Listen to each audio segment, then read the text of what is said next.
साथियों नमस्कार। कहते हैं लोगों की ड्रीम लाइफ बड़ी प्यारी होती है साथियों। कहते हैं फुल फॉर्म ऑफ ड्रीम। साथियों मैं ड्रीम की फुल फॉर्म आपको बताने जा रहा हूँ साथियों। पहले कहते हैं D4 यानी कि डेडिकेशन, यानी कि आपका जो काम है, आपका जो लक्ष्य है, उसके प्रति आपका समर्पण क्या है साथियों। आप किस भाव से काम करते हो साथियों, किस समर्पण भाव से उस ऊंचाइयों को ले जाने के लिए काम करते हो साथियों।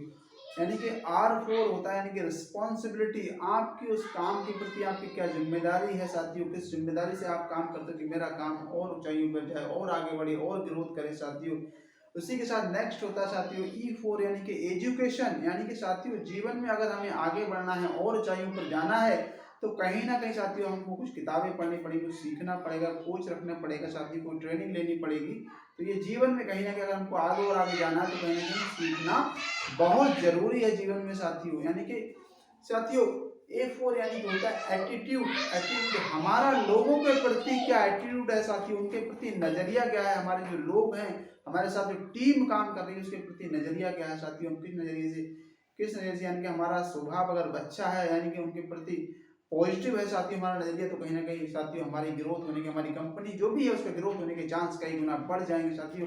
M4 होता है कि मोटिवेशन साथियों। कई बार ऐसा होता है जीवन में उतार चढ़ाव आता है, कंपनियों में उतार चढ़ाव आता है साथियों। कहीं ना कहीं वो बिजनेस हमारा नीचे जाता है, तो कहीं ना कहीं साथियों जो ड्रीम यानी सपने वाला व्यक्ति होता है, यानी कि M4 मोटिवेशन उनको मोटिवेट करके रखता है साथियों। सबको इकट्ठा कर बैठाता है और कहता है नहीं हम फिर से मेहनत करेंगे, फिर से साथियों संकल्प लेता है साथियों, और पूरी एनर्जी के साथ में सक्रिय रहता है साथ टीम के साथ में। और साथियों फिर कहीं ना कहीं बिजनेस को आगे ले जाते हैं, ऊपर ले जाते हैं साथियों। कहते हैं ये थी साथियों फुल फॉर्म ऑफ ड्रीम यानी कि साथियों। तो यानी हर शब्द के पीछे एक लॉजिक होता है साथियों। किसी का नाम रखा जाता है साथियों, उसके पीछे भी कोई नाम रखा गया यानी कि उसके साइंटिफिक यानी कि रीजन होता है साथियों। जैसे कहते हैं गॉड, यानी गॉड माने भगवान, अल्लाह, वाहिगुरु, ईश्वर साथियों, कुछ भी कह सकते हैं, लेकिन इंग्लिश में उसको गॉड कहते हैं। गॉड का मतलब होता है यानी कि जनरेटर, यानी कि ऑपरेटर, यानी कि डिस्ट्रॉयड। यानी कि जनरेटर मतलब वो वही पैदा करता है, वही हमको ऑपरेट कर रहा है, वही हमें जब चाहे खत्म कर सकता है साथी। तो हर शब्द के पीछे कहीं लॉजिक छिपा होता है साथियों।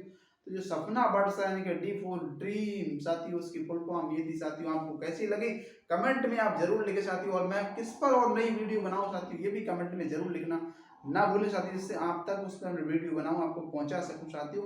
और लाइक और शेयर करना ना भूलें साथियों, चैनल को सब्सक्राइब करना बिल्कुल ना भूलें, जिससे आप तक अच्छी जानकारी पहुंचती रहे साथियों। नमस्कार।